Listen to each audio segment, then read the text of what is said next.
Hello? Try mic 2, testing mic 2. Hello? Okay, so I just had to be sure. I had to make sure that my mic is on and functioning because last week I recorded an entire episode. In fact, this particular one that I am coming to record, I tried recording it last week and the audio wasn't working. My mic was off and it was just a lot. It was a lot. It was a lot. So I just decided to take a break and record this episode again. What's up, guys? Welcome back to another episode of Let's Be Real with Jonathan in style. I know very well that my little eye accessory is going to distract you from whatever that I'm coming to tell you, but you need to stay focused. This is all part of the branding. It's all part of the look. I always try to put in, you are just seeing the upper part of me. So I always try to accessorize so that, you get, while you are listening to gist, you get something beautiful to lay your eye on. That is what I'm trying to say. Okay, so, one thing I promised myself with this podcast is to be consistent. I told myself that I am going to be consistent and I'm going to try to put 2 episodes every week. But then I spoke to my friend and he was like, I don't want you to get exhausted. I want you to keep going. Elio, if you watch this, thumbs up, shout outs to you. I love you so much. He said, I don't want you to be exhausted because he knows I have other business that I am running. So once a week, and there are several occasions that I have thought of quitting this podcast because I thought I wasn't getting the support that I needed for it. But he also spoke to me. He said, you know what? Let's just film an entire season and see if you still want to go back to do it. So that's what I am doing. And thankfully, I have done 10 episodes, 10 amazing episodes. And the views, it's good. I am okay with it. For now, I am not entirely, I'm speaking into the universe. I am not okay with the views. This is for the unit. I'm not okay. I want more. I want more viewers. I want a lot of people to be watching this. But am I grateful? Yes, I am grateful. I am grateful for, the little that I have because it's the little one that is going to grow to become a bigger one. That is what I always tell myself. So on to today's story. I know you've already seen the title. You've seen the thumbnail. A lot is going to be discussed over here. When I come on here, then I tell you that I have been through a lot in my childhood or in my younger age. I am not even kidding. Imagine being 13 and being dragged out of the church with handcuffs, with not one, not two, but several policemen and a police car. It's serious. I have been through it. I want you to grab your popcorn. If you are going to get wine, get blanket, just stay tuned for this. Relax in your chair and stay tuned for this. Let's be real. Well, you bitches want to look like me. Okay, so I'm going to start the story and I'm going to take you back in time when I was in junior high school, just 13 and full of life. I was just a vibrant child. I have always loved entertainment. I would watch a lot of entertainment shows on TV. And whenever I'm in the kitchen cooking with my grandma, I'll just pretend to be a host hosting a cooking show. So this is something that this is not new to me. I've always loved to talk to the camera or, do anything in the entertainment space. And in JHS, I just had the bright idea to start a dance group. So I bought a DVD player. Back in the day, you get your DVD player. I don't know if DVD player, we used to call them deck. I don't know if it's still in existence, but we will get those, and then you get your CD or DVD. We had this DVD packed with a lot of music. You can have one DVD with almost 100 songs packed on it. We get it from this roadside sellers who sell dicks and all of that. So I got my deck and I also got my DVD. Then the DVD had speakers in it, so we didn't have to get an external speaker. At first, it was Helen, who is also my friend now. She's a recording artist. It was Helen that I started with. So after school on Friday, when all the teachers are off campus, we would sneak into one of the classrooms, plug our DVD player, insert our decks, and then start dancing to any music because it wasn't connected to a TV. So we didn't know what particular song we were playing because there's a playlist of different songs. So whatever song that comes on, we would just vibe to it. But I remember vividly that most of the songs that we were dancing to were mostly from Rihanna and Beyonce. So one time we were rehearsing, then I think Mati, she's now in the UK living her best life. She came and said, "Oh, I want to join. I want to be part of your crew." So now it's three, myself, Helen, and Mati, and this is how I formed my dance group. So, we would just be doing our regular stuff every Friday after school. We will sneak into one of these classrooms. We will be rehearsing. We will be dancing. It was all fun. And I didn't have any future with it. I did not have any idea on what we want to do with the dances that we rehearsed. We were just having fun. We would go to the internet cafe, learn lyrics and all of that. It was, if you ever attended Bethel and you were in my batch, you would know sometimes I will stand in front of the class and be doing some crazy stuff that when I say I'm proud of now looking back, I wouldn't have done that. But I remember whenever it's music and dance, the teacher will call me in front of the class. I would sing. I used to compose music. It was just a lot, but it just paved way for who I am right now. So it's okay. I'm proud of it. It is what it is. As time went on, I think Helen transferred to a different school. She transferred to Bediado. And so it was just Mati and I. It was just the two of us. Then fast forward to after JHS, after we were done writing our BEC. So if you don't know, BEC is an end of junior high school exam you take, and that will determine what SHS you are going to go, and that will even determine if you qualify to go to senior high school. So after writing that exams, they have something they call Leavers Jam or JHS Jam, where they organize a party to celebrate their grad ones or people who have been able to successfully write the BEC. I think I'm forgetting an important path. I'm forgetting an important part. The dance group started in JHS2. So I think the final term of JHS2, I got introduced to friends who also danced from different schools, So I became friends with, people from different school because they were also dancers and all of that. And we sort of created this bond. So I knew other dancers from different school. You know how kids work. You know how having dance groups and music groups in junior high school and even senior high school work. So we formed clique with other people. We even participated in Talented Kids Takrady edition, and I became third. Mati was either first, and I think Helen was second. It's either Helen was first and Mati was second, I was third. But whatever it is, the three of us in the dance group, we had the winning positions. So you know how best we were. But we went there to exhibit different talent. I think I sang That's it, that love. I feel like letting it. Don't be girl, I think it was Sean Kingston and Nicki Minaj. Don't be shy, girl, call me. I am remembering it like it was just yesterday. It was just yesterday. I sang and I became friends with someone who is going to be very prominent for this story, someone who is going to be very important for this story. So keep the name in your head. I don't want to name drop her. We are going to call her Chelsea. I became friends with Chelsea, and Chelsea danced with me on that stage. So Chelsea was my dancer and I was the singer. And I forgot to mention it. Helen is a recording artist under the name Lena. She has a very beautiful voice.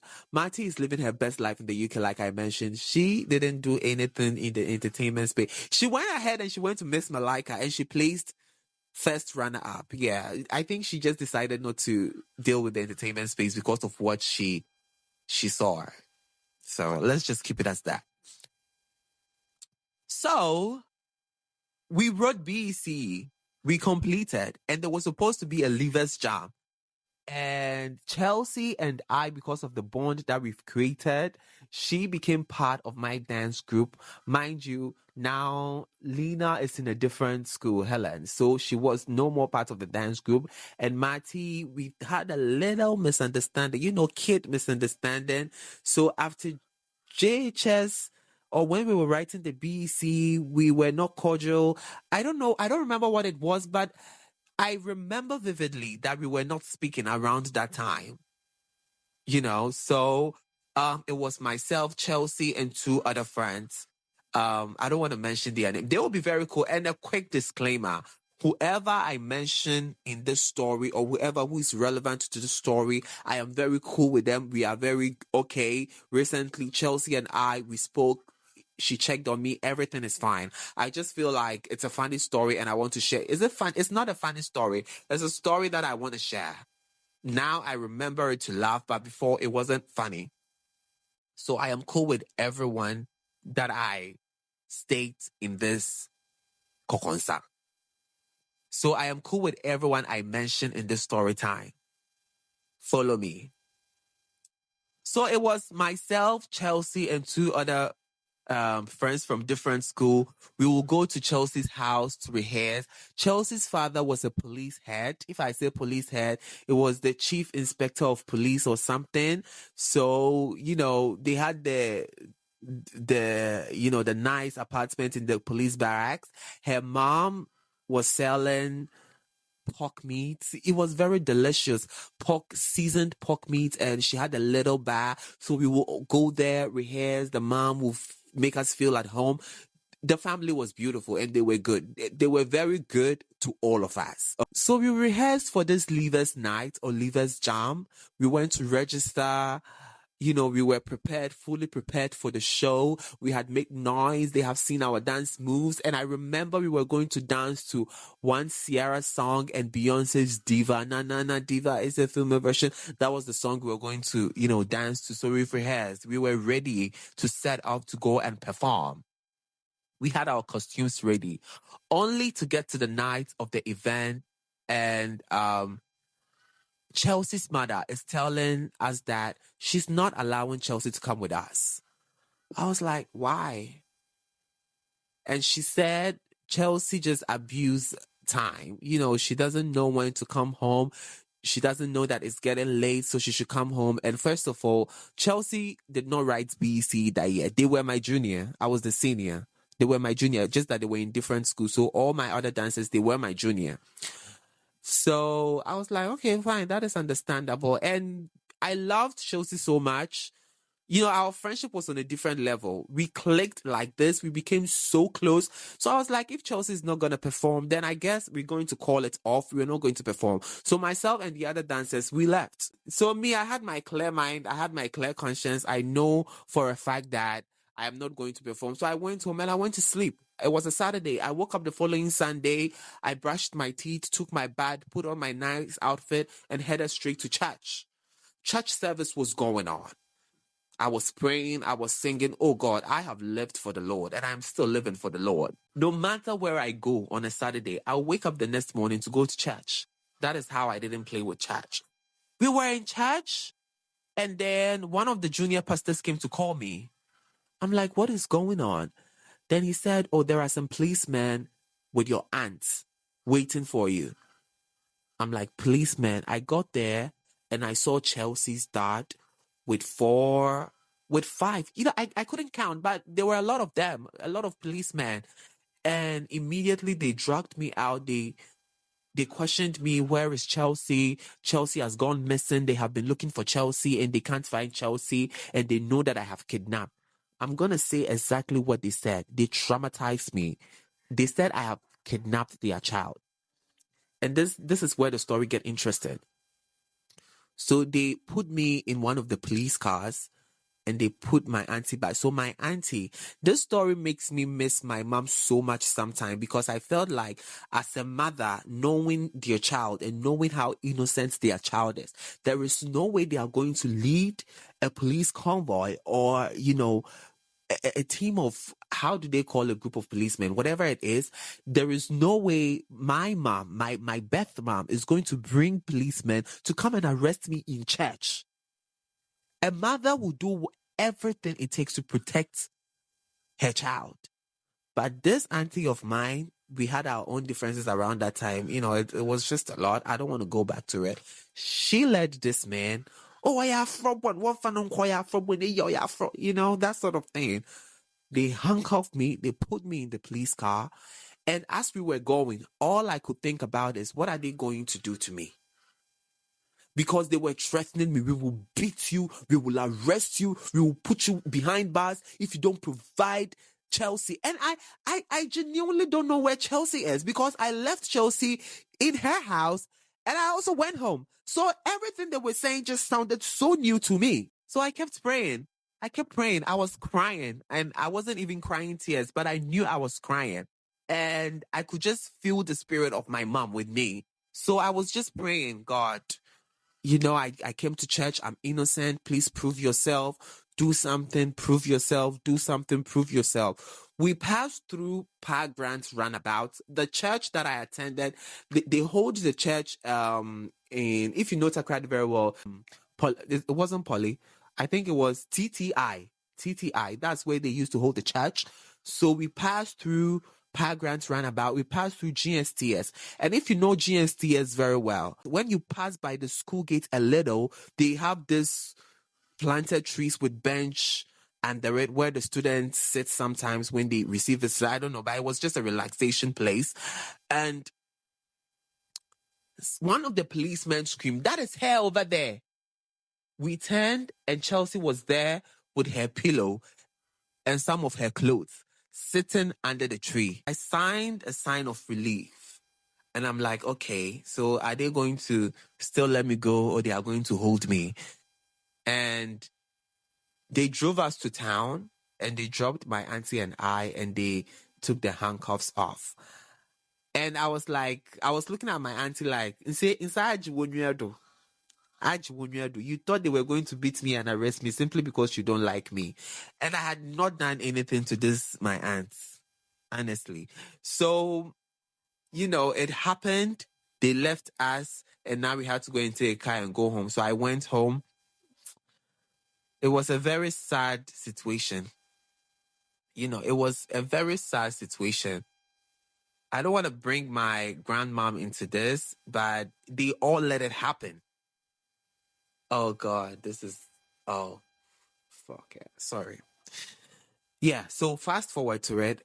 They found Chelsea. The following day, I went out. I'm trying to remember what happened between Matty and I, but I also remember very well that the following day, Matty called me and she picked me and we went to town.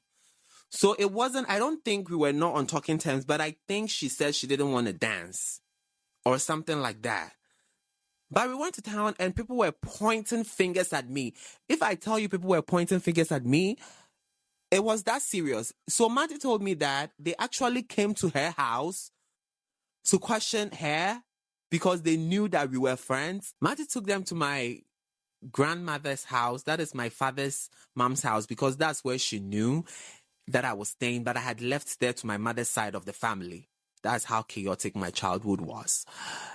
So when they went there and they didn't find me, they went to Helen's house, Lena. And Lena, we were kids. So Lena, and they didn't want to be in trouble, because this is policeman with guns and with handcuffs, with police cars.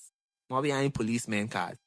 So it was Helen who took them to my mother's side of the family, the house, and that's how come they found. So yeah, long story short, I went to town with Matty and people were pointing finger, and we met one of our classmates. And she was like, Jonathan, we heard you kidnapped someone. I'm like, how? You were on radio. They went to radio to announce that Jonathan has kidnapped their daughter. Jonathan, I have kidnapped their daughter, and they put a ransom on my head. That's how serious it was. That if they find me, this is the money they are going to get. Okay. So I was like, how? And I remember we met these boys and they were like, I was show police station, Takrady Central Police Station, was show watcho. And then I don't know what happened, but we ended up not getting whatever we went to town to get. So I went to Matty's house and we spoke, and I don't know what happened. I don't know what I'm trying to remember what happened after that situation. What happened was I just couldn't stay in Takrady again. It was so embarrassing for me to even go out. And this is why I never attended SHS in Takrady, because I either got Seco or Tadisco, either one of them. I think it was Seco. But then I was just even too ashamed to go out because now I'm labeled Jonathan the Kidnapper. It was just a lot. So I just packed my bags, or my relationship with my auntie went south. It wasn't great. The husband was a great man because the husband was the one who saw me through JHS. He paid for my BEC registration and all of that. So the man was like, I think you should go to your dad. Hey, because if my dad was the one taking care of me, if he was responsible for me, none of these things would have happened. But I know these are also experiences in life that, prep you for the future, that help you grow a tough skin. Because me, I have grown a tough skin. So let me tell you, all those your nasty comments you leave under my video, it doesn't get to me because I have been through it. I have seen it. I have seen a lot physical. You are even on the internet. Me, I have had physical experience. So I don't care. We went to my dad, and it was this man wasn't even ready to take me in. The way he was talking to me, the way he was treating me, it was a lot, but I had to be there. I prayed, and gradually we built some sort of relationship. It was okay. His wife, oh God. This story is taking me where I don't want to go. It's just bringing a whole lot of dark memories. God, it's just Okay, I think I'm gonna end the story. So, long story short, this is how I almost ended up in jail for a crime that I did not commit, or this is how they labeled me a kidnapper. So yeah, everyone relevant in this story, I am very cool with them, including my auntie, because I guess I easily forgive, and family is family. She has never for once apologized to me for whatever she did to me, but it's fine. It's okay. That is family. What can you do about it? It has really made me sad trying to remember this because I was just too young. I was just 13. I knew nothing. I was just a child trying to live, trying to be happy, trying to do what kids do. But whenever I tried to do what children do, it landed me in trouble. So I always had to be an adult, think smart, do things quickly. I just had to grow at a very early age. Okay, till we meet again, it's a bye for now. Let's be real. Well, you bitches wanna look like me.